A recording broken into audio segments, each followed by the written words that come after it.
இதான் யூனிஃபார்மா? எவ்வளோட சம்பளம்? ஏய் உன்னதான் கேக்குறேன். ஏய் வேலை கிடைச்சா பேசுறேன்னு சொன்னீடா சங்கரே. என்ன வேலைன்னா படிச்ச படிப்புக்கு தான் வேலை.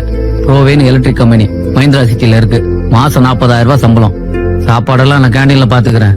இத பாரு, வேலை கிடைச்சிருச்சுங்கிறதுக்காக மூஞ்சிக்கு நேரம் பேசுற வேலை எல்லாம் வச்சுக்காத. அம்மா மேல சத்தியம் பண்ணிருக்கேன், மாசம் சம்பளம் வாங்கினதுக்கு அப்புறம் தான் உங்ககிட்ட பேசுவேன்னு. அது என்ன அப்பா கிட்ட வாட்ஸ்அப்ல மட்டும் பேசுறீங்க, நேர்ல பேச வேணான்றீங்க? அது ஒண்ணு இல்லைங்க, எனக்கு எங்க அப்பாவுக்கு ஒரு சின்ன பிரச்சனை. வேலைக்கு போய் மாசம் சம்பளம் வாங்கிட்டு தான் பேசுவேன்னு அவசரப்பட்டு அம்மா மேல சத்தியம் பண்ணிட்டேன். ஓ, எப்படா வேலைக்கு போவோம், எப்ப சம்பளம் வாங்குவோம், எப்படா அப்பாட்ட பேசுவோன்னு. வழக்கமா ஆம்பளை பசங்களுக்கு அம்மாவை தானே பிடிக்கும், நீங்க என்ன அப்பாவை சொல்றீங்க? கரெக்ட் தான். ஆரம்பத்துல எல்லா பிள்ளைங்களும் அம்மாவை தான் பிடிக்கும். போக போக அப்பாவை ரொம்ப பிடிக்கும். ஏன்னா அம்மா இடத்த நிரப்புறதுக்கு பொண்டாட்டி வந்துருவா, அப்பா இடத்த நிரப்புறதுக்கு அந்த ஆண்டவன் தாங்க வரணும்.